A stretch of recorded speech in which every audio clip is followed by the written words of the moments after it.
Hello, everybody. Coming up on Sports Central, we have three special guests.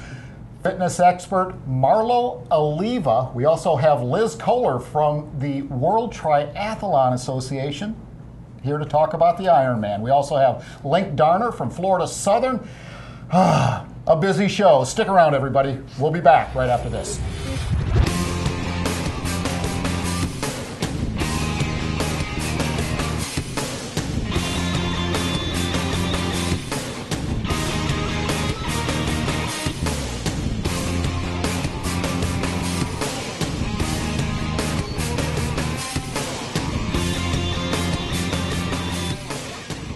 Hey everybody, and welcome to Sports Central. I'm Mark Jackson, and no, this is not Hank Longo. It happens to be the very lovely Jessica Roberts. You see her on the art shows. She's the art guru of Polk County. She's actually sitting on a pillow.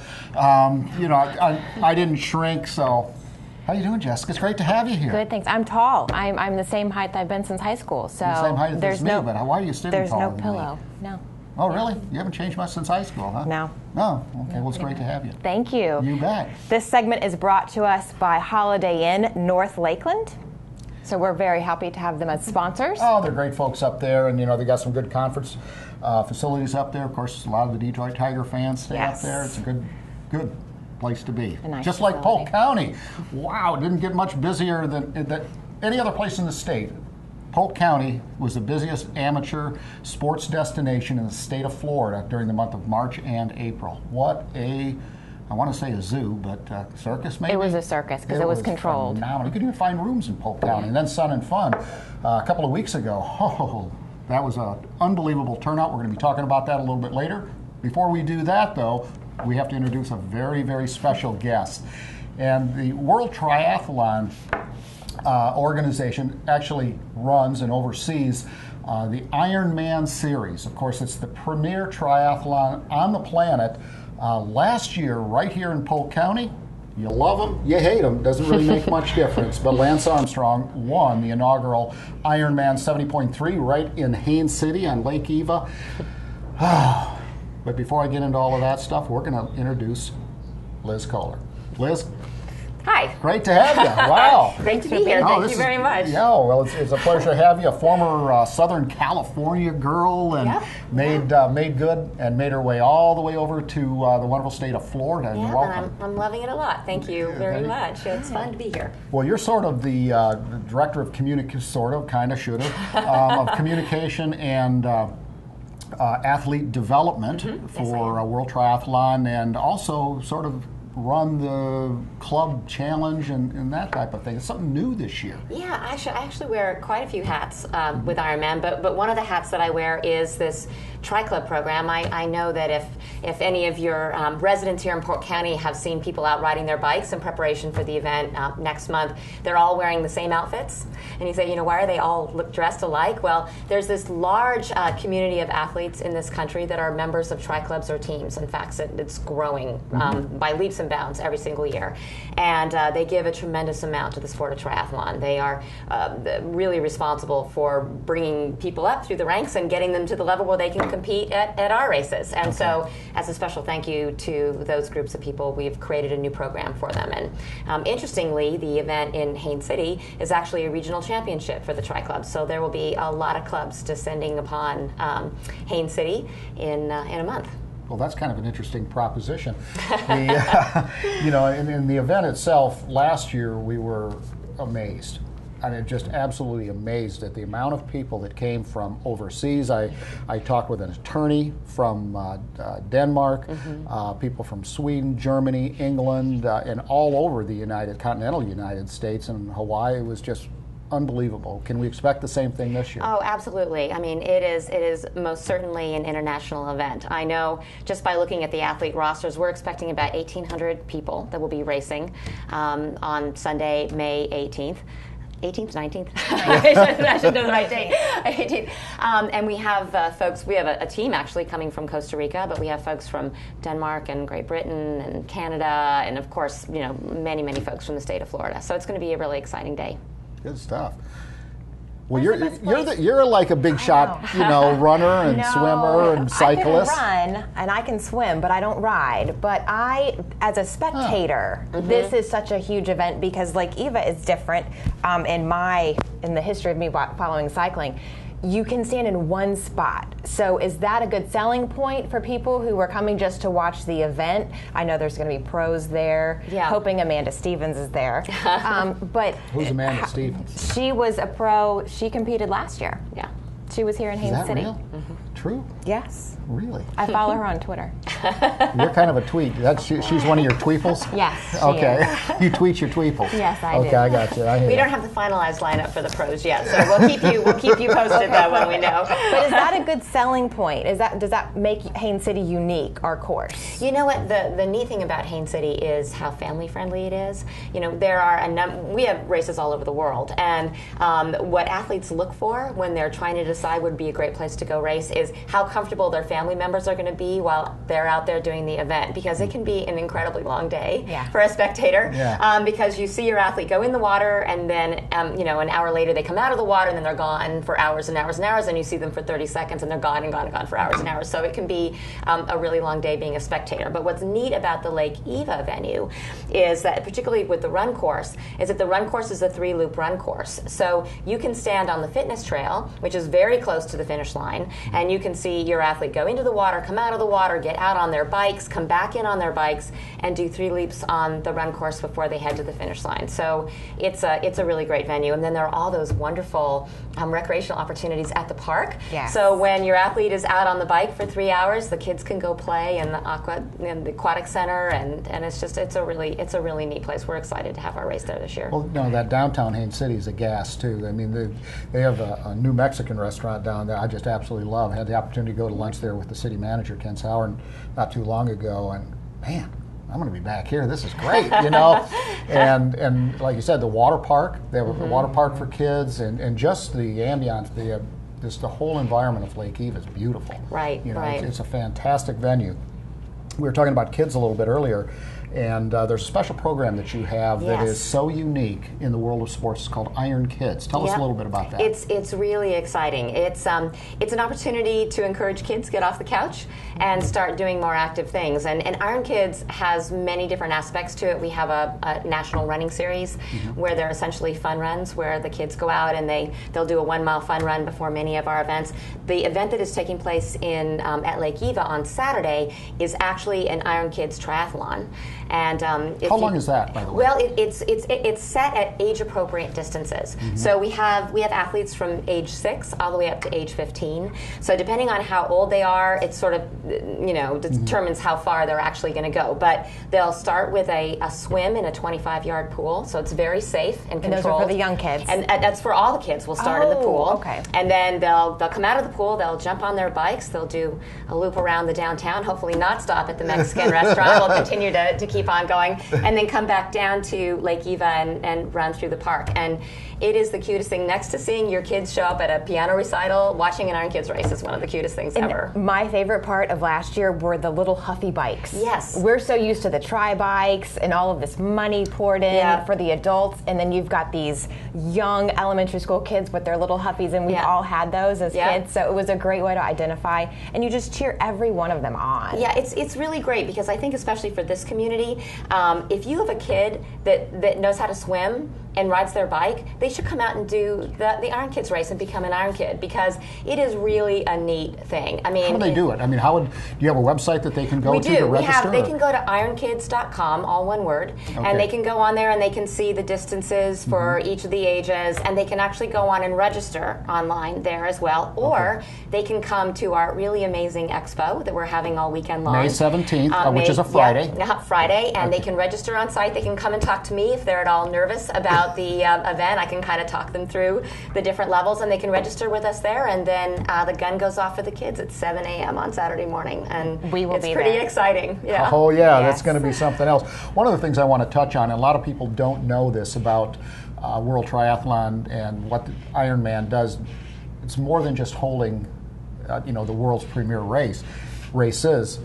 You guys give back to the community. I mean, almost $15,000 to charities that come out and volunteer. Yeah, it's phenomenal. It's pretty incredible.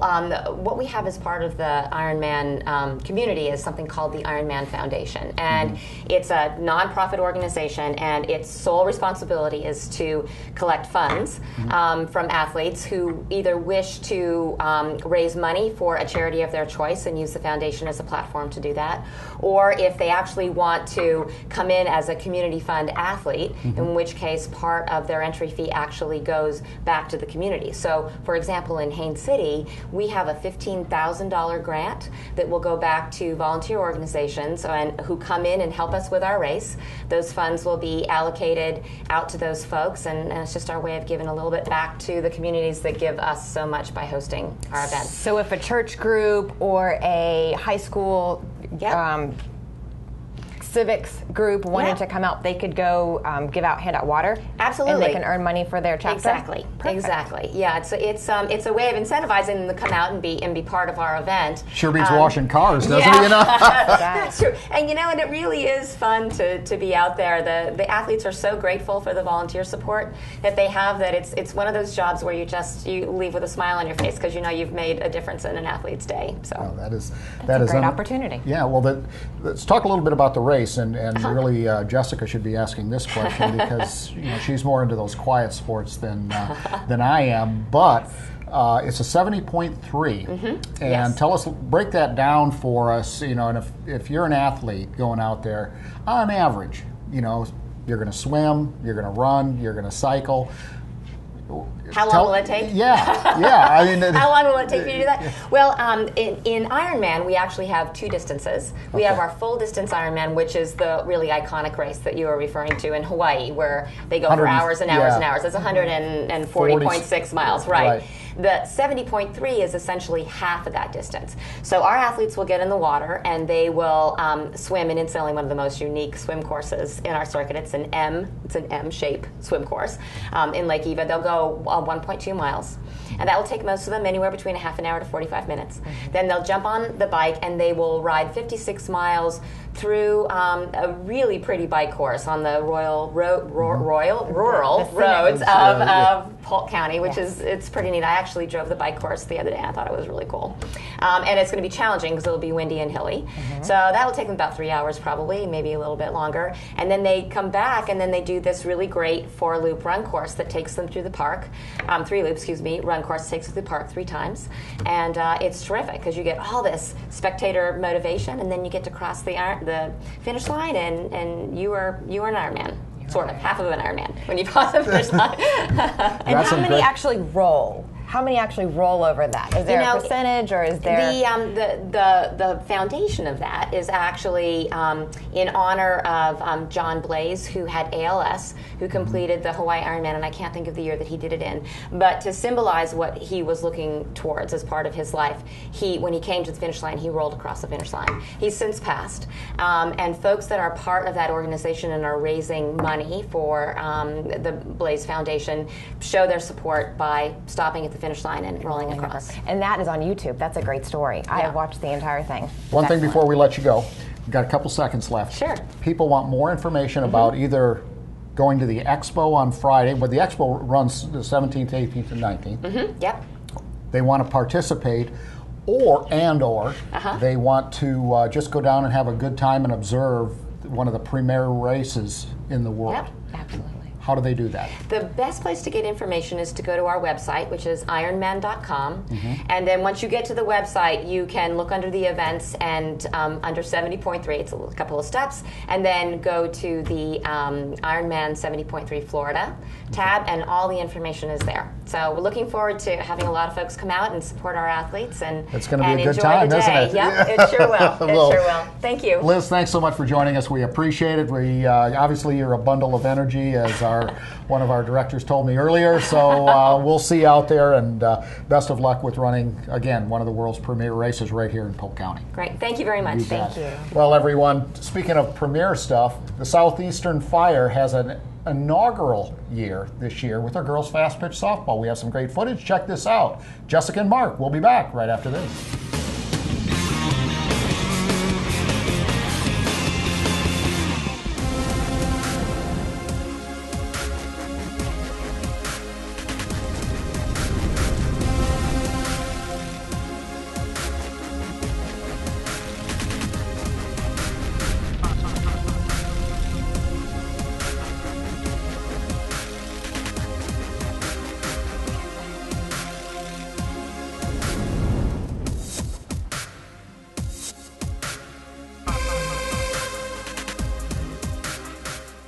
first year. The school invested in a softball program, brought me down, and this is our first time ever playing, competing. So everything's a record, basically. But we've been recruiting the girls ever since last January, and I came down, my husband and I came down at the end of July.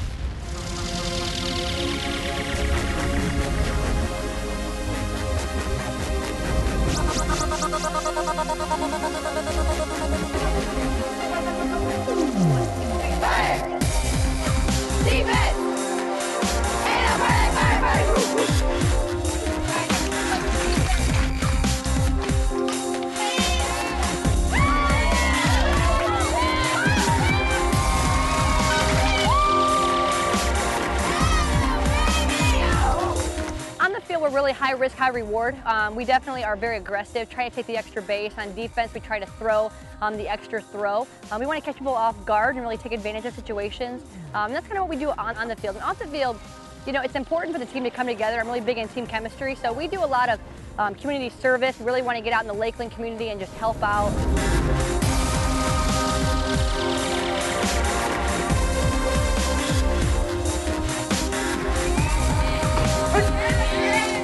Been playing all throughout travel ball, high school, and then up to now it's my junior year. I actually played at Bethel College with Coach Welsh, and I played there for 2 years. And she got a new job here at Southeastern and re-recruited all of us, and I came down with her. I'm from Chicago, Illinois, but I transferred to Southeastern for my senior year. I was doing like the travel ball teams, so I would play every summer on a competitive team, and then high school came, I made varsity, so I played all 4 years there.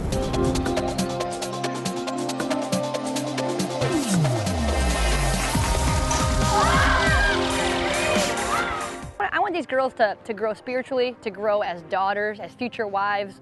You know, as students in the classroom, we had a GPA of like 3.417 in the fall, which is just phenomenal with a team of half freshmen to be able to pull that off. So we just really want a well-rounded team that can kind of win in all aspects of life, really.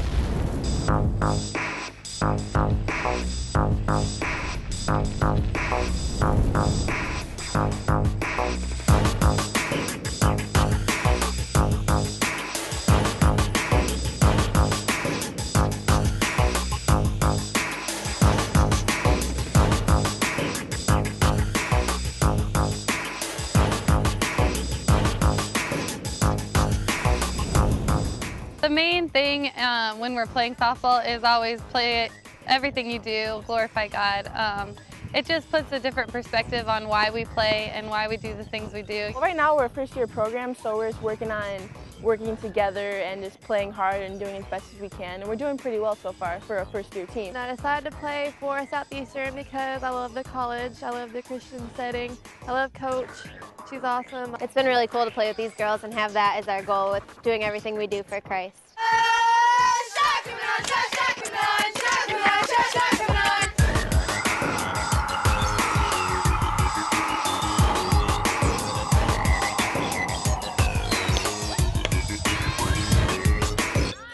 The key players that's been stepping up is freshman Sierra Spyu from Wisconsin. She's our DP, so she gets to hit 3 to 4 times a game, and she's really, she has a lot of confidence at the plate. I feel bad for other pitchers because she gets good look on the ball. I mean, she's been hitting doubles and home runs at will. Just a great offensive catalyst for us, and we're really pleased with what she's able to do.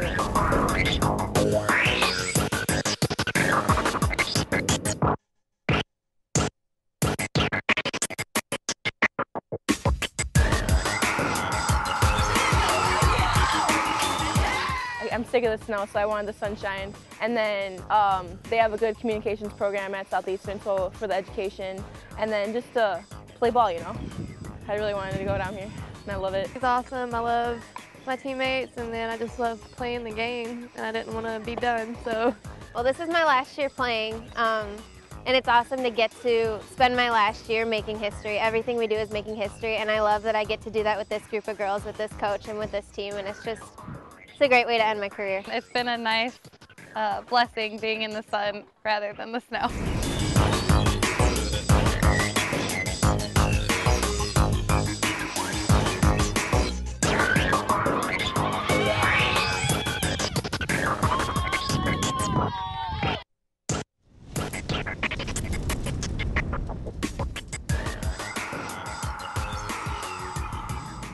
Hey everybody, and welcome back to Sports Central. Mark Jackson here along with my co-host Jessica Roberts. And Jessica, wow, Southeastern's just rocking and rolling. Got a football program, girls fast pitch softball, growing. They are growing. Yeah, it's a big university in the area. Absolutely. This segment is brought to you by Harry's Old Place, serving delicious fresh seafood. Lake setting, go ahead and go over there. It's in Winter Haven. Oh, it's check a good it out. place. Yeah. Yeah. Yeah, you need to get over there. I You do. know what's the best thing they have? Harry's in the bag. That's online. I've heard that. Unbelievable. It's the best group you'll ever eat. Yeah, I've heard But that. he never will not give up the secret. Well, why would he? Well, then it wouldn't be a secret. Exactly. Yeah. Yeah. We go to our next. It's all you. Okay, thank you very much. Well, everyone, you know, we've had the opportunity to visit with a celebrity, so to speak, in the world of triathlons, Liz Kaler. We have another one coming up next. My favorite fitness instructor. She's all over awesome. town. And and she's she has everywhere. she has her own section on Tuesdays talking about how to get fit, stay fit. You know, if you're a fitness fanatic, it's for you. If you're not, it's for you too. Marlo Oliva. Marlo, thanks for joining us. We appreciate it. You're always a wellspring of information when it comes to fitness, you know, and you've always been outstanding. And it seems to run in the family because your two sons, we were talking off air, are runners and athletes. I know they play soccer, and your husband's a big fisherman. I know that. Loves to do that. Yeah. But you have some tips for us. Particularly, we're getting into bikini season. Oh, yeah. And Jessica has some specific questions. We were talking about Ironman and running and 5Ks and all this type of stuff, some good stretching tips. And I mean, when it comes to fitness knowledge, you're the man, the woo man. The pressure. So anyway, you know, Jessica, you had some, get after it because, you know, you just had Well, it's 20, 30 5K questions. season. So we need to talk about the heat. The heat is a big deal. First and foremost, hydration. If you can drink something every Before, 15 during, minutes. Marlo, that's Before, during, and after. Okay. Oh, even when you're not even thirsty, drink, because you can get dehydrated so quick and not even know. Quick little story, a few weeks back, I was teaching a couple back-to-back heavy cardio classes, and I drink throughout the whole time I'm teaching, but that particular day, I just didn't take the time because for whatever reason, while I was teaching in the second hour, my legs started to cramp up on me, and I started getting a really bad headache, and I was actually kind of worried. My arms were hurting, my hands, and everything I did with my feet, I kept getting calf cramps, and I was so thirsty for days afterwards, and I just kept drinking and drinking and drinking, and eventually it subsided, but I think I let myself get too dehydrated, and I use that as an example to tell my classes and my kids. And you're a pro. And I do this all the time, and it just crept up on me. So. And what do you suggest? Plain water? Water with I the suggest tabs, plain water. or I Gatorade? suggest plain water above anything else. Kids and stuff, I do suggest. I mean, if you are really exerting yourself and you're sweating really, really bad, any of the Gatorades and Powerades and stuff are great. We did try out a little, I guess it's kind of like pickle juice. I'm not quite sure. My kids tried it at a track meet last week, and I got mixed reviews on it. And then all of a sudden they had mysterious stomach aches, but I know it wasn't from that. But they liked it, and they did their relay and spanked the competition, so it must have did something. I've always heard that pickle juice is actually better than bananas for potassium and for your cramping. So if you suffer from cramps all year long, even if you're not an athlete, the pickle juice, it helps just a little bit every day, keeps those cramps away. I'm rhyming. We're going to pack it up and put it in the cooler again, and just a little bit will go a long way, because I think chugging too much of it, I think they would be like, ugh. Yeah. Well, you know, the water thing is something that obviously is critically important, hydration. But people overlook clothing. You know, I mean, you're outside a lot. You know, I mean, because the family goes fishing, you're at the beach, you do all this type of stuff. But when you're exercising, having black or dark clothes on, it's not going to be conducive when it is so sunny and so hot, because it's just not going to bounce that sunlight off of you. Light colors, light open arms, and I mean, if you're subject to a little bit more sunburns and you know, all that funky skin stuff, you do want to have a long sleeve on, but there's so many of the sunscreen protected material and stuff now that's really thin material. So it's breathable, but it's still covering your skin, so you're not getting all those extra sun rays. Do you actually have a favorite sunscreen? Because some of them, whenever you sweat, you get your skin loses its breathability almost. You feel pasty. I like the sprays, but I don't feel like it's the biggest bang for your buck. Right. Just a few sprays and it's empty, and you spend more for that aerosol can than you do any of the other. Honest to goodness, my favorite is the SPF 50 Pump by Publix. The Publix brand, yes. You don't feel greasy? Nope. I will get a little bit goes a long way. And you probably ought to put it on if you're sweating and stuff, because it, you know, the sweat. Yeah, the key is to put it on before you get outside, before you start sweating. And all of us are guilty of getting to the beach or getting to wherever. Oh, wait, I need my sunscreen. Well, half the time you've already jumped in the water, you got sand on you or whatever. But if you can do it at home before you leave the house, if you're going to put any lotion on at all, put your sunblock on. So. Well, frequently, many people find themselves going to the beach. They're outside, and all of a sudden they're active. Okay. What can people do to prepare to keep, you know, some semblance of shape, or cardio, whatever? Because all of a sudden you're in the midst of a volleyball, 2-hour volleyball game, and you're like, oh my gosh, am I out of shape? Or you're playing tennis, you're doing whatever it may be. What kind of tips do you have for that, for people to ease into it without just jumping into it? Walking is the easiest thing to do, especially now with it being summertime and the weather's nice. Get outside and do it, but do it early in the morning or late in the evening, because the weather's nicer, you're not going to have that direct sun, and it's cooler.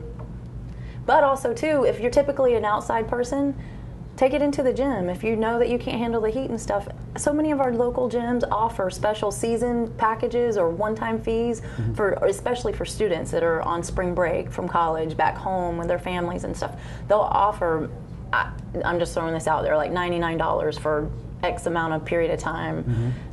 That's just a number.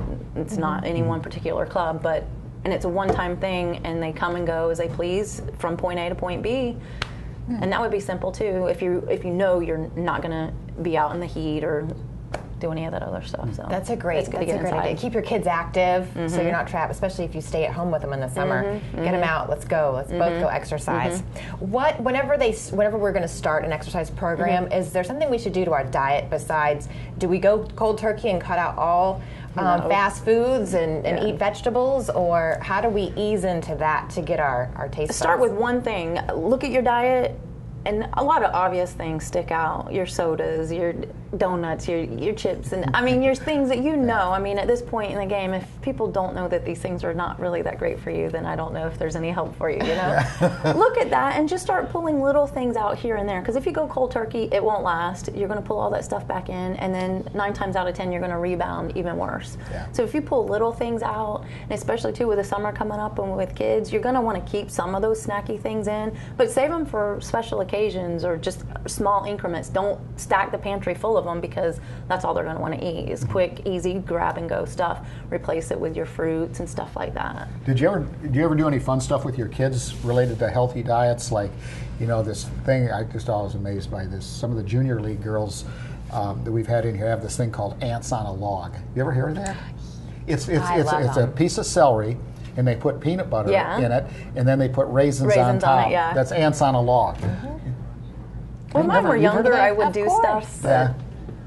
They're really finicky eaters. Are they? Finicky eaters. And so if I get too out of the box, they're like, why do I have to do this? But as a mom, you know, and we have a lot of viewers out there that, you know, their moms or even dads. I mean, how do you encourage your kids to eat right and stay hydrated? Do you have any tricks for that? Any suggestions? Is it just, you know, like if you don't do this, I'm going to beat you? Or, I mean, what do you just do? Put your thumb down on them, and if you just offer that to them, eventually they will eat and they will drink. They won't feel good. I mean, they'll let a certain period of time go by, and they'll just have to do it. And if that's all you offer them, you know. But you do have to throw in the good stuff here and there. It's like, well, if you eat this, later on, if you're good, then you can have this. So. You know, proof in the performance. They're drinking pickle juice, and how'd you put it? They kick butt out on the right. That's it. Okay. Well, pickle juice is good stuff. You know, I've heard of certain adults drinking that with. I can't even say it. I really shouldn't. I can't say it on air, but it's an adult drink. Yes. And you have an adult drink, and then you follow it up with pickle juice. Yeah. I've never heard that. Yeah, it's kind of interesting. Kind of hydrating and doing good things for your system, Well, and it then kind of makes poisoning sense it if the the next. alcohol So depletes, it depletes your... let's talk about that too. There you go. That's a great point. Alcohol and exercise, not a good combination. Not a good combination, but it's going to happen, especially in your summers when you got your pool parties, your beach parties, and your little get-togethers and grilling out, and everybody's hanging out. There's 9 times out of 10 you're going to have a lot of alcoholic beverages. Best thing to do, if you can, remember, try and drink like 8 ounces of water in between each alcoholic drink. It's going to cut down on your inebriation, but it's also going to cut down on your dehydration of your body, and it's going to cut down on how bad you feel the next day too. So that's an adult reward system. Yes, you can have a beer if you drink another glass of water. That's it. Yeah. Beer. The water. kids have the slices of watermelon, the donut later. You have your beer, glass of water, another beer later. That'll work. You know, this is like turning into a personal consulting I know. deal, but we've had. Can I do this all the time? If you want, we'll just kick Hank off. You know, Okay. no problem at all. But my wife, Marybeth, was out running this morning. And I don't know how far she ran, 5K or something like that. She comes in, she's got this really red face and it's just sweating. Humidity. That has to have an effect on performance. Yes. Is there anything, I mean, the water thing is just super, super critical. The water thing is super, super critical because you're just sweating. I mean, just this morning, the class I taught, we were indoors and the air conditioning's on, but instantaneously all of us and numerous ladies had to stop and just kind of stand to the side and just drink, and then they could get back in. But I mean, it was wearing, and I kept even commenting, holy cow, we are really sweating bad today. What's going on? But it's the humidity, and it's just, you even feel it indoors as you do out. So yeah, that affects me more than anything because I've been in the desert, you know, at water ski tournaments or whatever. You know, and it's been, I remember being in Phoenix one time and it was, I want to say it was 113 degrees. But as soon as I got out of the water, I mean, it was just like, you're almost cold because it evaporates so fast. And I can compete in the heat, but the humidity is, it seems to me, is 10 times as hard. Yeah. It's really, really tough. And of course, Florida, it it's a drains problem. you. And if people are not used to it, it can really creep up on them. Yeah. And because really hurt 'em. we're in Florida, it really affects not just the runners. Even think about golfing. 18 holes in the sun, humidity. hot They sun. have got to drink. Yeah. Have to drink the water. So I know you teach a lot of fitness courses, you know, and I mean you're all over the news and so on and so forth. But what's your favorite class to teach? You said, Gosh, I have a love for each and every one of them, but I'll say my first and foremost, my love teaching. I like teaching combo classes, weights with a little bit of cardio, vice versa. Yeah. But of course, I teach Zumba, and you can't beat it. It's You like easy. Zumba? The members love it, and Yeah. you see so many walks of life come into a Zumba class because there's no equipment. You just come as you are. You're dancing, jumping around, acting silly.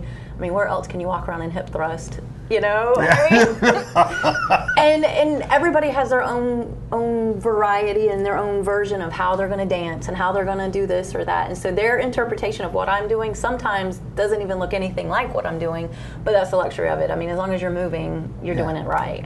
Versus the other classes, the step is intimidating. A lot of people don't like taking step classes because they're just so worried about that change in elevation. And a lot of people ask the question, what is a step class?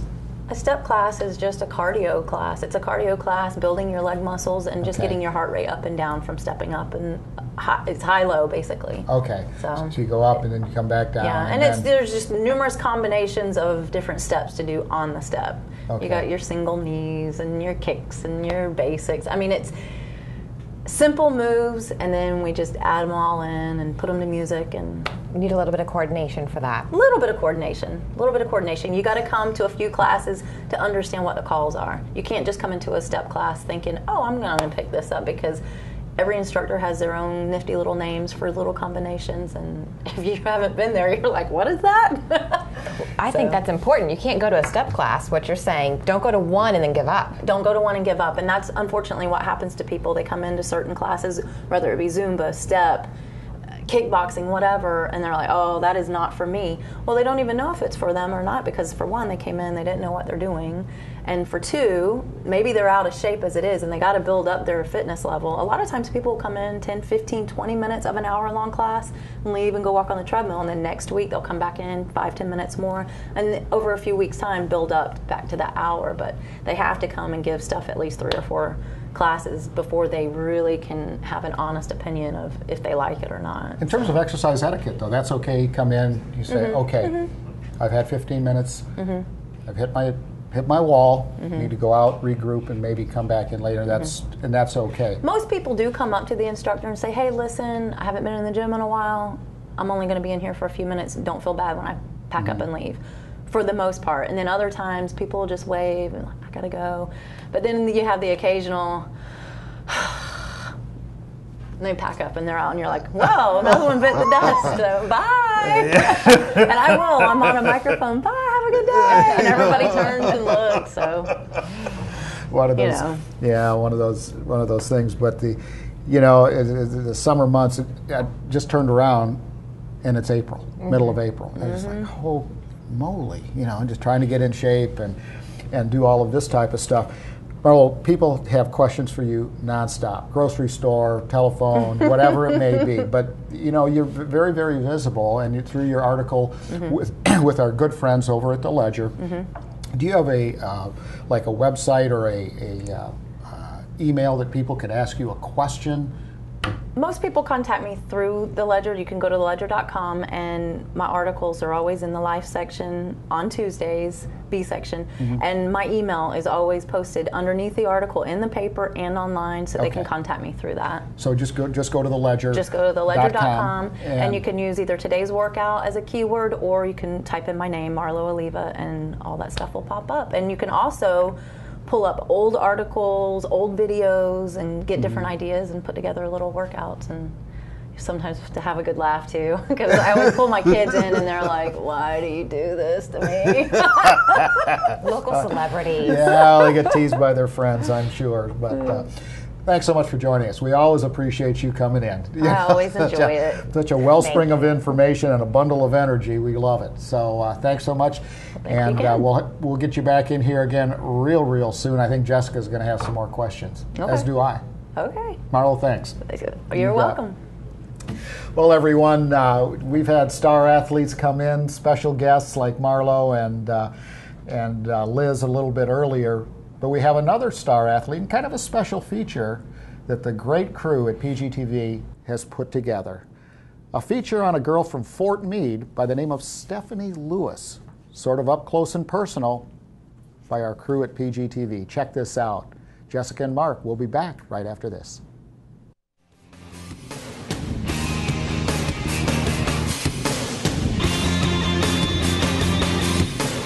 Well, I started playing softball or baseball at the age of 4, which I played t-ball, and then I decided to switch over at the age of 11.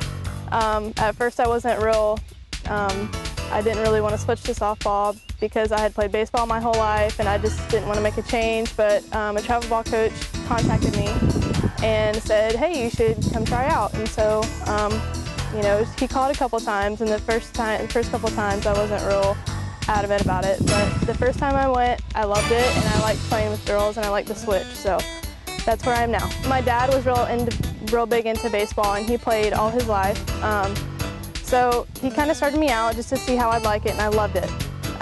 I started as an 8th grader on varsity at Fort Meade, and I've played ever since. The first year I played shortstop, and then ever since then I played center field. Next year I'll be playing softball at Jacksonville State University in Alabama on a scholarship. I eventually want to be a part of the FBI. I want to be on the hostage and rescue team. So right after college I plan to go into the Army for a few years and get some experience in that area and hopefully succeed in that area. My favorite athlete is Jessica Mendoza. She's a center fielder and she played for the USA team, the USA softball team. And the first time I watched her play, I watched her play in Clearwater, and I loved her. She was so intense, and she always made an impact in how I wanted to play. When I'm not playing softball, I love to spend time with my family, and I love to spend time with my friends. I like to just hang out and have a good time. I listen to pretty much everything. I love rock. That's pretty much what I listen to, especially before a game. My favorite subject in school would have to be science. I love science, and I feel like that's what I excel in. I'm involved in National Junior Honor Society, and I'm the president of our concert choir here at school.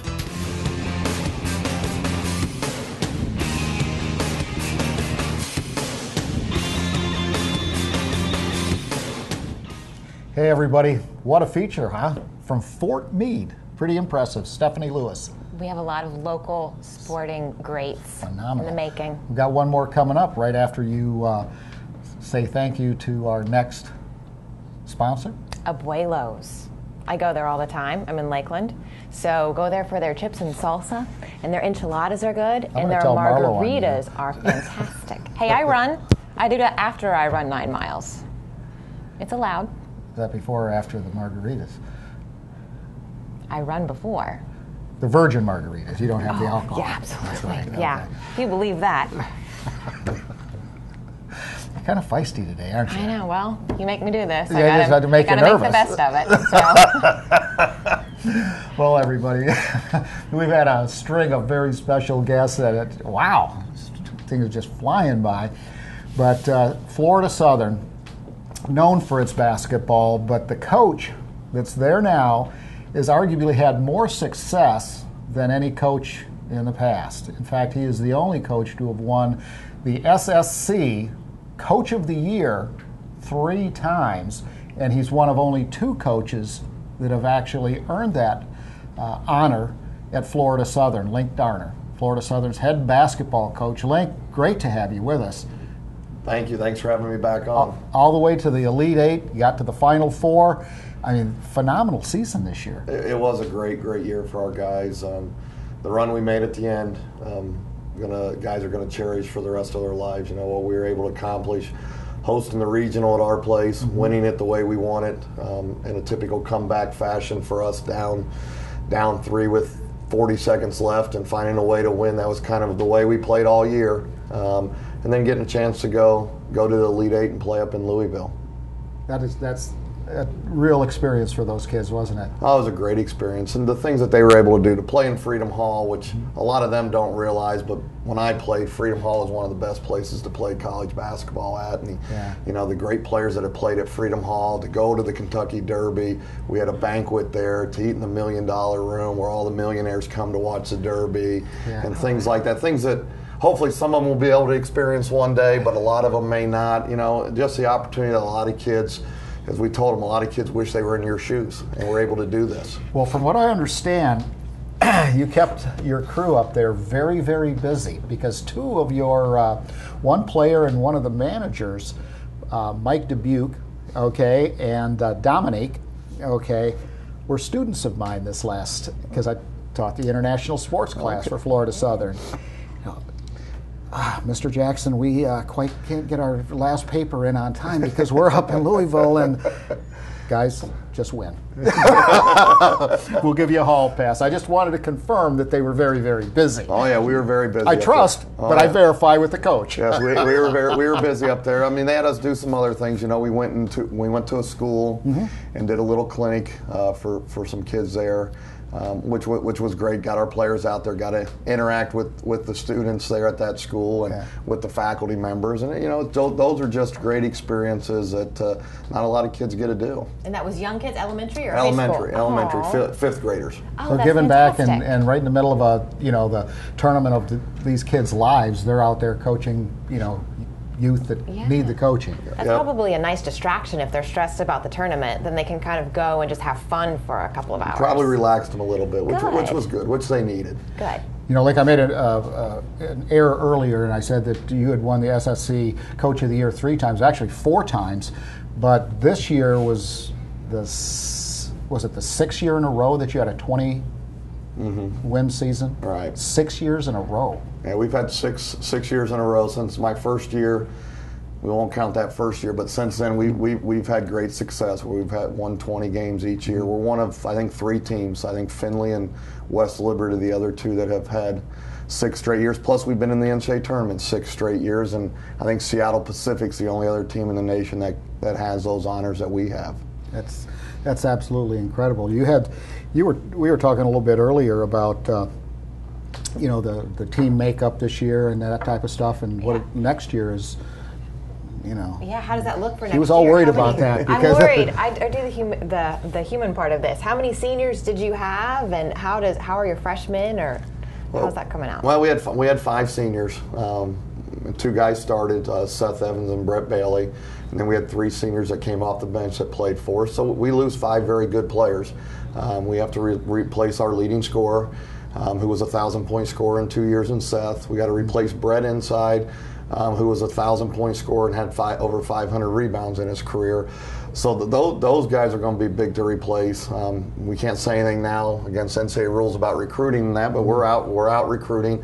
And then we lose 3 key guys that brought a lot to us in practice. A lot of times people don't realize Jay, John, and Brant brought a lot to practice, and when they got in the games, they played well for us.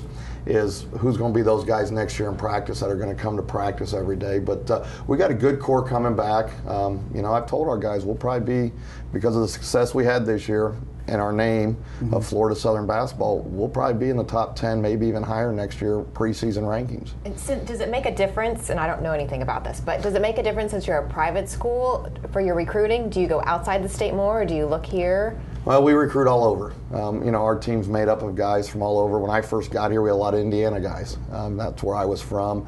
This past year, we had 4 guys from Ohio. It's just kind of, we can go anywhere to recruit. We like to recruit the Florida area, like to recruit Polk County. We have 2 Polk County kids on our team, and Kevin Capers and Dominique Williams that have had very good years for us this year.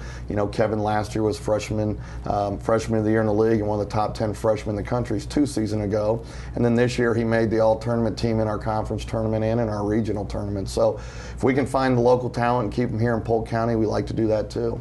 Yeah, that's amazing. And the season itself, when you start taking a look at, I think you had, it seemed to me that you kind of had some spurts where you had the first start of the season you had won 10 your first 11 games or something like that, and then you had a 7 or 8 game winning streak, and then a couple of losses or something, then another one.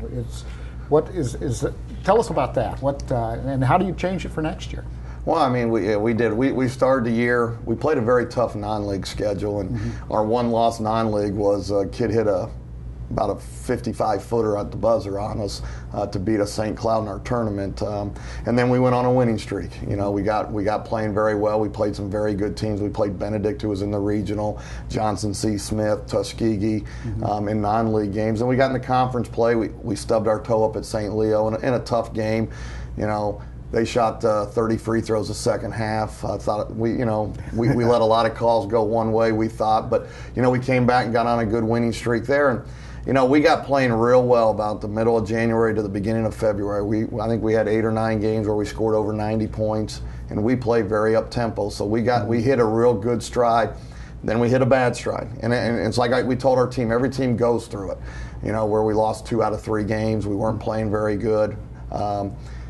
And you go back and look at Louisville. They hit the same thing during their season. They lost 3 in a row during their year. Our whole thing was we got to find out how to get it back. And we kind of went really back before we played Tampa and Rollins to finish the year to a lot of drills we did at the beginning of the year just to try to get us back playing the way we were playing. Fundamentals.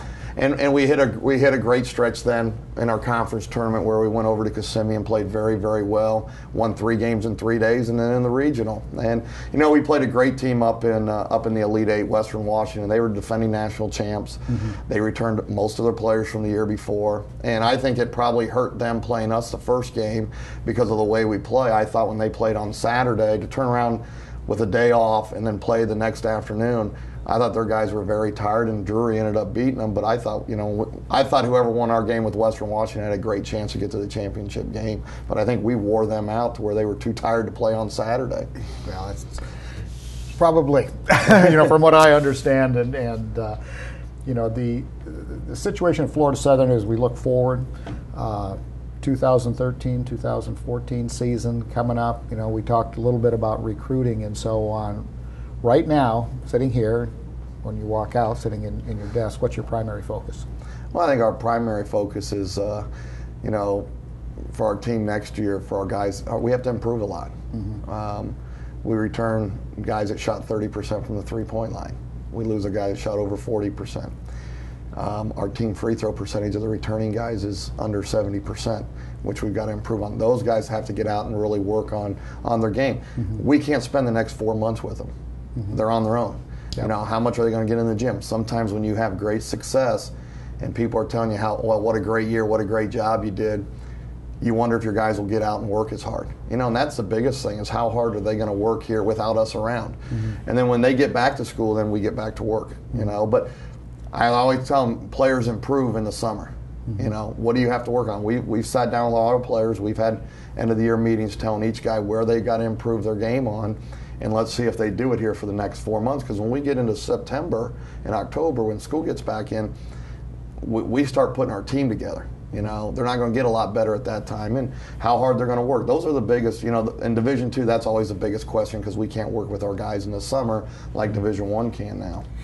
What are the restrictions on at least creating some sort of benchmarks throughout the summer?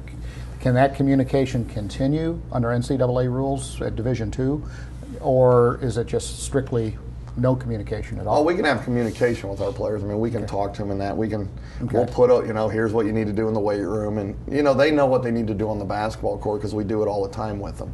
They know the areas they got to improve in, you know, but we can't be there monitoring. You know, there's no penalty if a guy doesn't go to the gym and lift. You know, and that's just Division II basketball. It's what they do, and the one thing that the reason we've had great success, and we have, you know, hopefully we'll continue the success, is that our guys are pretty good about doing it on their own. You know, they want to do well. Yeah. You know, our goals this year, we didn't reach them all, but we set goals, and to win the conference tournament, host the regional, win the regional, and you know, get to the Elite Eight and win it all. Well, we didn't quite get there, but the guys coming back have those same goals, so hopefully they'll be in the gym on their own, and we can call and talk to them. Hey, what are you getting done? But there's no penalty for them. Yeah. The only penalty they have is, as I tell them, is somebody else that may have been behind you. If you don't get in the gym and work, he may pass you up, so you may lose your playing time, and hopefully that's a motivation. That's unbelievable. Good stuff, huh? At least you give them a plan. We try. Yeah. We try. Well, you aren't the SSC Coach of the Year 4 times without having a good game plan. He knows what he's doing. Absolutely. Well, Lynn, congratulations. I haven't had an opportunity to see you since you guys got back from Louisville, but obviously under your leadership, unbelievable season. Congratulations. Looking for a big one next year, too. Thank you. We've got to get you out to the game. Absolutely. That schedule of mine is not my friend. But, Link, thanks again. Thank you. You bet. Well, everyone, not too far away, Florida Southern, Child of the Sun Urban Triathlon. And great venue, beautiful event, great day. And we have some footage from it just for you. Stick around, everybody. Jessica and Mark. We'll be back right after you check this out.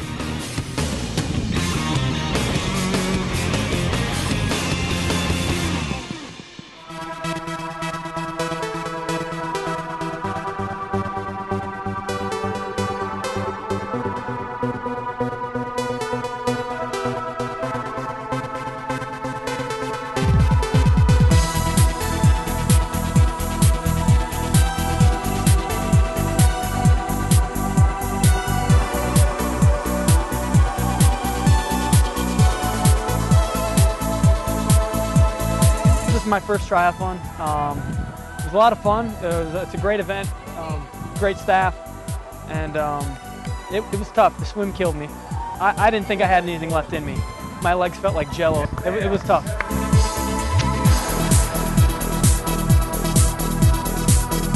Pretty technical on the bike. I mean, there's a lot of 90-degree turns, some U-turns, but and some hills. We don't get a lot of those out in New Tampa.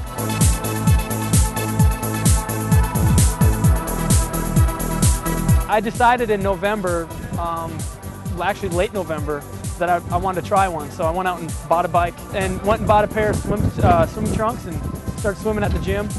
And so probably early December, late November, and tried to hit the gym a couple times a week in the pool. Still wasn't enough.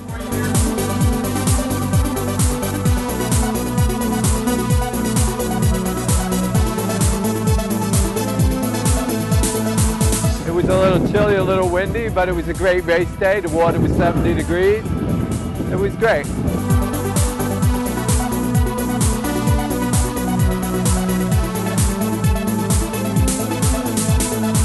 Yeah, well, I wore a wetsuit too. Your buoyancy is way better with the wetsuit. You're a lot faster, and it's legal up to 78 degrees on the water, so it was absolutely great. Transitions were a little tough.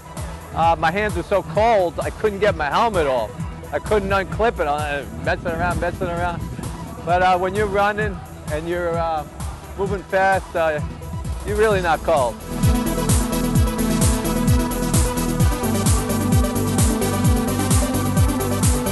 Training down here, you can train all year round, which I do. It's absolute, Florida's great.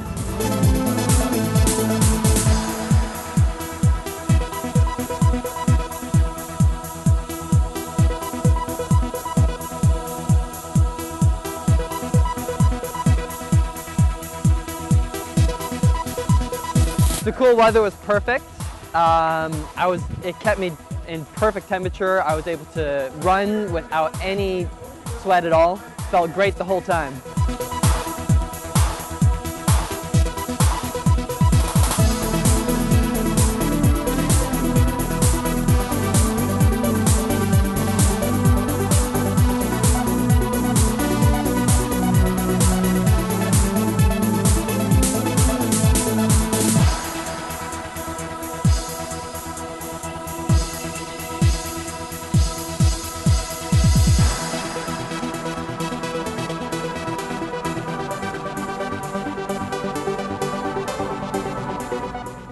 More action to more action. Hello, everybody. Mark Jackson along with Jessica Roberts on Sports Central.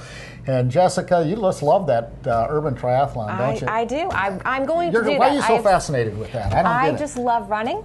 I do, and I actually am a pretty good swimmer. I've never done an open swim, but I'm pretty decent. But the bike, I just am really concerned about, with the texting and driving, I'm super scared about being run over. So I just think the cyclists and the triathletes are awesome. I think they're the greatest. Really? Plus, I'm a kind of a cycling fan to begin with. Well, I think you have some friends out in Colorado that like to cycle, didn't you? Yeah, I do. Yeah. Very good. They're speedsters, too. Yes, they are. Just like the folks at Sun and Fun. Wow, what an event this year. That was great. You had a good time out there, didn't you? I did. That was so much fun. And, many thanks go out to John Leanhout's Lights, Stacy Ryan, who was She was awesome. everywhere. She was awesome. And, of course, our crew out there, and Doug Thomas and Gene Conrad from the city. Ladies and gentlemen, it was a great team this year. And Sun and Fun, the state's largest convention, was a huge success, and we just can't say enough about the team that helped put it all together. Well, the AAU Spring Folk Style Tournament of Champions coming up April 26 and 27. You don't know what Folk Style Tournament of Champions is all about? It's wrestling.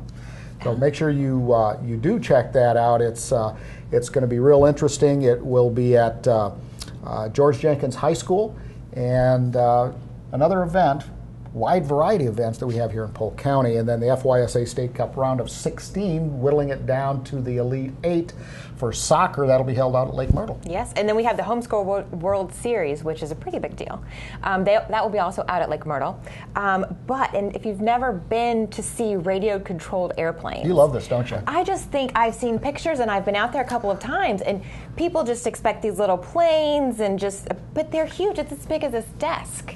So it's an event. If you haven't been, it's great for the family. It's cheap. You go there's a field next to the airport. Inexpensive, I'm sorry.